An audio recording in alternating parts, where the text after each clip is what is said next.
Apa yang akan Anda lakukan jika tiba-tiba Anda memiliki kekuatan super, memberantas para koruptor, menyelamatkan saudara-saudara kita di jalur Gaza, menumpas kejahatan di kelurahan setempat, meningkatkan APBN, melunasi hutang negara, memajukan visi misi pegadaian, atau memusnahkan para jamet kuproy?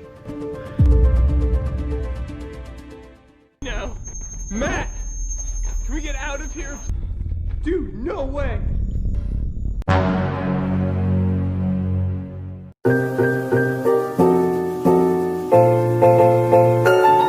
Halo rebahan semua dimanapun kalian berada, how are you today? Good, delicious, nice, good day, Silver Queen. Kali ini saya akan merangkum sebuah film berjudul Chronicle tahun 2012.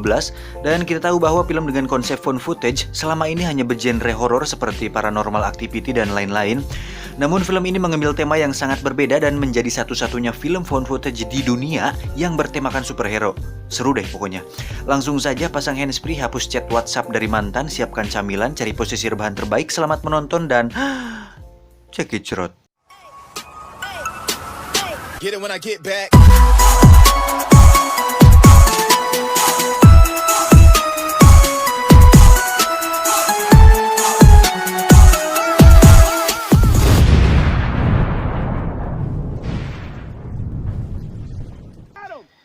Sebagai gambaran awal, film ini akan mengisahkan 3 orang pemuda yang tidak sengaja mendapat kemampuan super layaknya superhero dunia seperti Saras 008, Panji Manusia Milenium, dan Super Dede.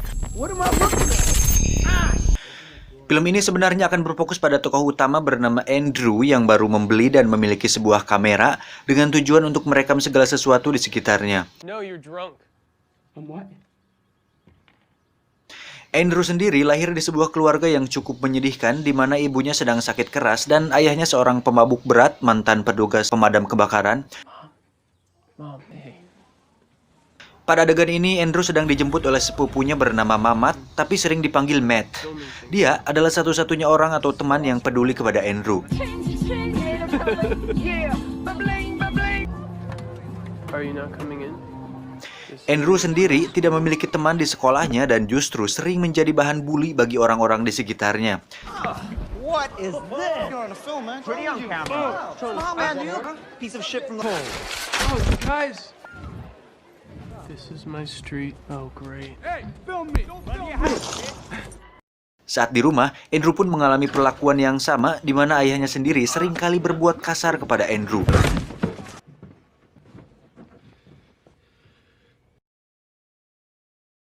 Suatu hari, Andrew dan Matt datang ke sebuah pesta. Andrew yang membawa kamera di saat pesta berlangsung, tiba-tiba dihadang dan dipukul oleh seseorang yang tidak suka dengan kegiatan Andrew yang merekam pesta tersebut. Okay.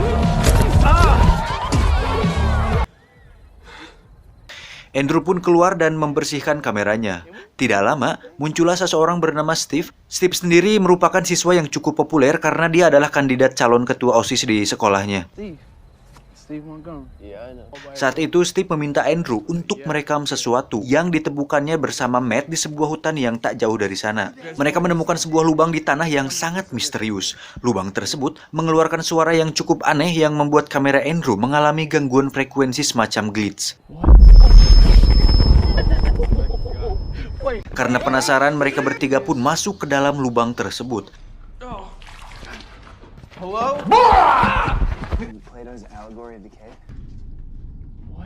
Ternyata, di sana terdapat semacam batu kristal raksasa yang menyala. Saat Steve menyentuhnya, tiba-tiba kristal tersebut berubah warna dan hidung Steve seketika berdarah. Frekuensi yang ditimbulkan kristal pun semakin kuat dan kamera pun mati.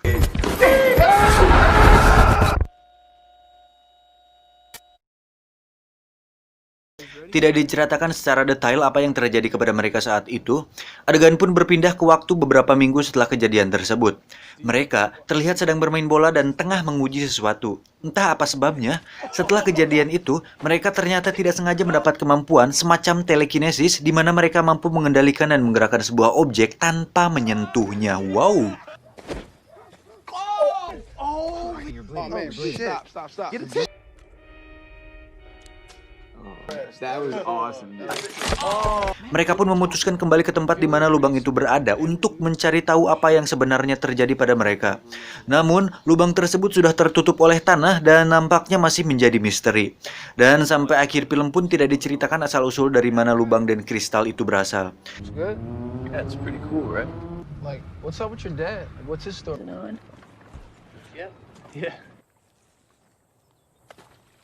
Oh, nice.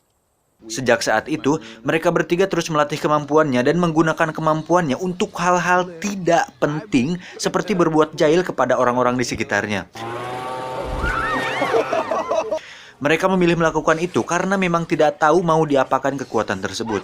Look at that girl, stay in school.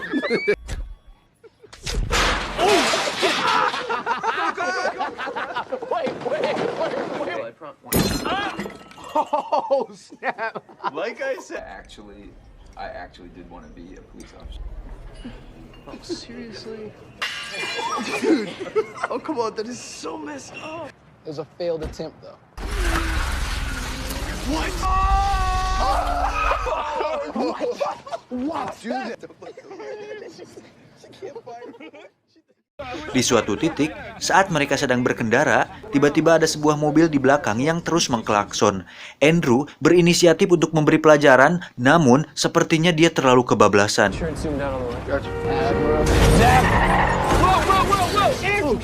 Mobil tersebut pun terjun dan tenggelam di sungai. Beruntung orang tersebut masih bisa diselamatkan. Setelah kejadian itu, Matt memberi peraturan untuk tidak menggunakan kekuatan tersebut ke makhluk hidup. Di saat sendiri, Andrew terlihat menerbangkan kameranya dan merasa bahwa hidupnya sama saja dengan atau tanpa adanya kekuatan tersebut. Di sini kita bisa menyimpulkan bahwa Andrew adalah sosok yang kesepian. Bahkan, dengan kemampuan yang dimilikinya saat ini, tidak membuat kehidupan Andrew berubah. Suatu hari, Andrew dan Matt disuruh pergi ke suatu tempat oleh Steve. Tiba di sana, mereka hanya melihat mobilnya tanpa tahu di mana Steve berada. Tak diduga, Steve ternyata sedang melayang di atas. Steve kemudian menyuruh Matt dan Andrew untuk melakukan hal yang sama. Awalnya mereka kesulitan melakukan itu, namun dengan cepat mereka terbang dan justru asik bermain-main di atas awan. Jir, kebayang kalau bisa terbang kayak gitu, mungkin liburan ke Bali akan lebih irit. Terus kalau mau boker tapi rokok habis, juga bisa sempetin beli dulu ke warung. Kapan yang bisa terbang? Entahlah, hanya mas-mas Indosiar yang tahu. Lanjut. Oh, dude, nice catch. Dengan kemampuan terbang tersebut, Andrew dan Steve sempat nongkrong di atas gedung tinggi tanpa takut tidak bisa turun. Di sana mereka mengobrol dan membahas Andrew yang kurang bergaul dan tidak memiliki banyak teman. Steve kemudian mempunyai inisiatif untuk menyuruh Andrew melakukan atraksi sulap di acara pentas seni di sekolah. It's just not. Time with your friends. Yeah. Andrew Detmer. Tiba saatnya, Andrew seolah melakukan atraksi sulap yang mustahil tanpa orang-orang tahu bahwa itu dilakukan dengan kekuatan yang mereka miliki. How are they doing this? Dalam sekejap, Andrew pun menjadi anak paling populer di kalangan teman-temannya. Di pesta ini, Andrew... Anjing. Ngeber terus anjing. Blok! Di pesta ini, Andrew bahkan mendapat seorang wanita yang mau melakukan pengencerotan bersama dirinya. Tak diduga, ini menjadi awal mimpi buruk bagi mereka bertiga. Andrew yang kebanyakan minum, ternyata muntah tepat di tubuhnya si wanita.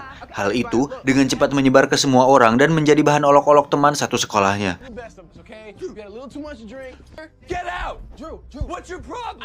Andrew yang pemurung pun semakin dibuat terpuruk setelah kejadian tersebut.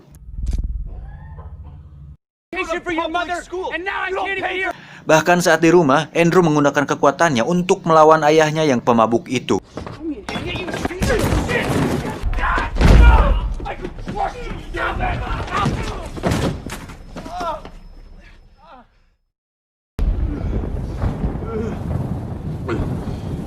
Singkat cerita, Andrew pun menenangkan diri dengan terbang di atas awan yang mendung dan berhalilintar. Tak diduga, Steve menyusulnya karena khawatir dengan keadaan Andrew. Namun, Andrew mengusirnya dan meminta Steve pergi dari sana. Steve yang simpati terus memaksa Andrew untuk turun dan justru malah membuat Andrew marah. Tak diduga, kemarahan Andrew tersebut membuat petir di sekitarnya menyambar tubuh Steve hingga tewas.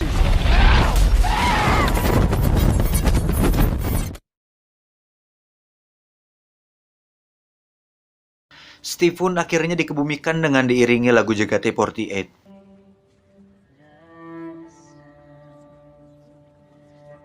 Jir, dulu waktu nonton ini saya kesel banget sama tokoh si Andrew ini. Dari awal sampai akhir film gak bisa gitu dikasihaninya tuh. Kurang simpati apa coba si Matt sama si Steve. Sekarang Steve malah tewas sia-sia. Blok! Setelah pemakaman selesai, Matt menanyakan perihal kejadian yang sebenarnya. Tapi Andrew justru menghindar dan menyuruh Matt untuk menjauh darinya. Tuh kan, bagong emang si Andrew ini. Believe me, Steve. This thing.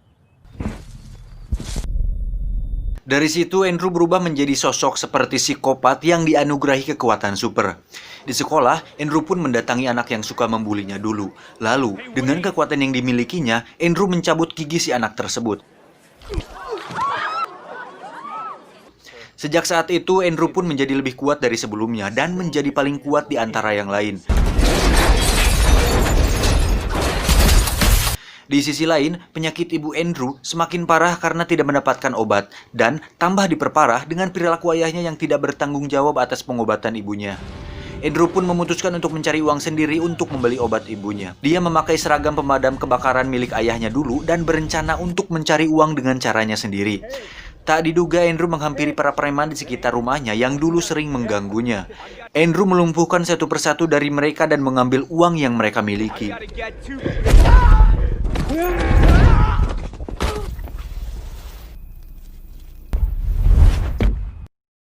Dirasa uangnya masih kurang, Andrew kemudian pergi ke Ceria Mart terdekat dan merampok semua yang ada di sana. Si penjaga pun tidak tinggal diam. Dia mengambil senjata dan menembak Andrew. Namun, Andrew menangkisnya dan peluru tersebut justru mengenai pom bensin yang ada di sana. Alhasil terjadi ledakan yang membuat Andrew dirawat di rumah sakit. Dan disinilah dia sekarang.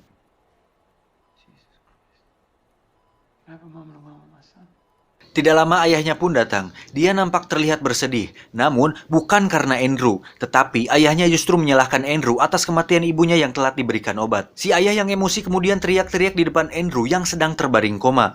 Tak disangka, ternyata Andrew sadar. Dan tiba-tiba...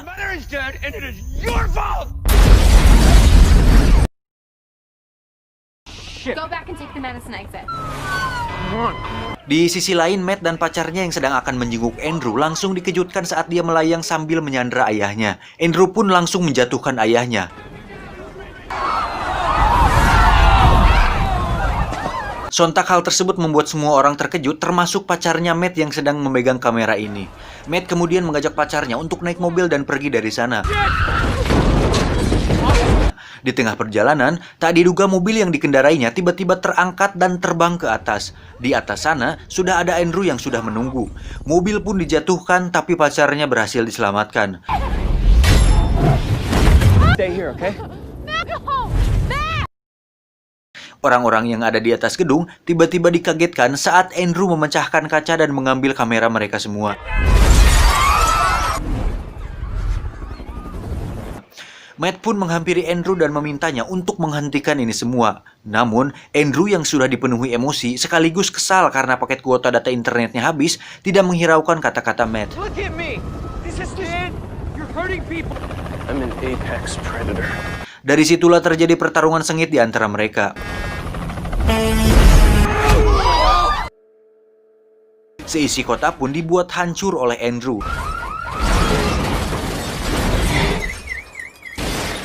Polisi yang saat itu sudah mengepung menyuruh mereka berdua untuk angkat tangan dan menyerahkan diri. Tapi Andrew yang sudah menjadi setengah Superman justru berdiri dan para polisi pun menembaknya. Tak diduga, Andrew berhasil menahan semua peluru layaknya Neo di film Matrix. Mobil dan para polisi pun berhasil dipentalkan. Setelah itu, Andrew teriak dan melepaskan hakinya sehingga semua yang berada di sekitarnya hancur.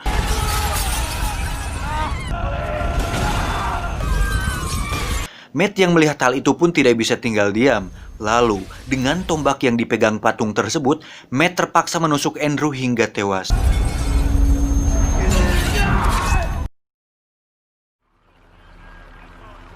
Matt pun terbang dari sana. Di ending, Matt terlihat terbang melewati lautan pegunungan.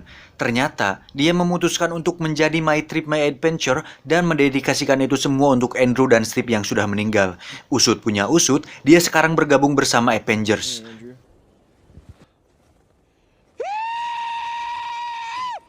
Tamat. Ending yang cukup mengentangkan.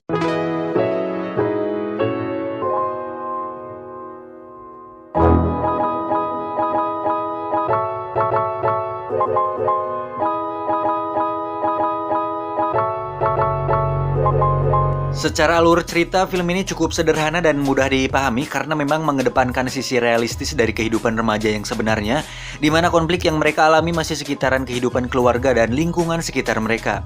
Dan saya pribadi cukup diperbagongkan saat berekspektasi bahwa mereka akan mengambil konflik global di mana mereka harus menyelamatkan bumi atau umat manusia dari ancaman monster atau tokoh antagonis yang mendapatkan kemampuan serupa. Tapi memang dengan plot yang dipadatkan, semuanya berhasil dipresentasikan dengan cukup baik. Ya, walaupun plotnya loncat-loncat karena memang film found footage ya seperti itu. Dan sampai saat ini saya masih dibuat kesal dengan sosok si Andrew. Jing, coba dia nggak borong-maring nggak jelas. Gak mungkin kejadiannya seperti itu. Gak mungkin si Steve mati sia-sia. Mungkin mereka akan lebih mengeksplor kekuatannya. Mungkin mereka bertiga akan berhasil menyelamatkan Tony Stark saat bertarung dengan Thanos. Mungkin sekarang corona nggak bakal menyebar. Mungkin kita nggak bakal di lockdown. Mungkin juga saya nggak jadi pengangguran. Jir, sumpah saya kasihan sama si Steve. Kurang baik kumaha coba dia mau berteman dengan Andrew. Nyaranin Andrew main sulap biar berani tampil depan umum. Nyusulin dia ke langit sebagai rasa perhatian seorang teman. Cuman timbal baliknya apa coba? Kayak tai gitu anjing. Kesel aing gak tahu diuntung. Blok, lu tuh emang bagong Drew. Cuma bawa sial. Dasar monyet bau kadal bintin muka gepeng kecoa bunting babi ngempet dinosaurus brontosaurus sulit ireng hancet muning podol apu tai ledi koreng selangkangan anggur kolesem podo kamil di luar nikah kete. Sudahlah, kecewa sama antum. Selebihnya, film ini cukup berhasil menyampaikan pesan bahwa saat anak muda yang labil harus menerima sebuah kekuatan super, mereka jelas tidak siap dengan tanggung jawab sebesar itu. Hikmah yang bisa diambil dari film ini adalah seperti kata salah satu karyawan IQ7 Corporation bagian desain thumbnail, bahwa kekuatan yang besar butuh tanggung jawab yang besar pula. Maka dari itu kita disarankan untuk tetap istiqomah, dan tidaklah seorang membuat dosa, melainkan kemudaratannya kembali kepada dirinya sendiri, dan seorang yang berdosa tidak akan memikul dosa orang lain. Dan lagi-lagi saya mengingatkan, bagi Anda yang mau request film bisa melalui Instagram saya di sini, karena kalau di YouTube kebanyakan spam dan cenderung malah dihapus oleh tim analis IQ7 Corporation. Terima kasih atas perhatiannya, selamat menjalankan aktivitas, mensana in corporisano.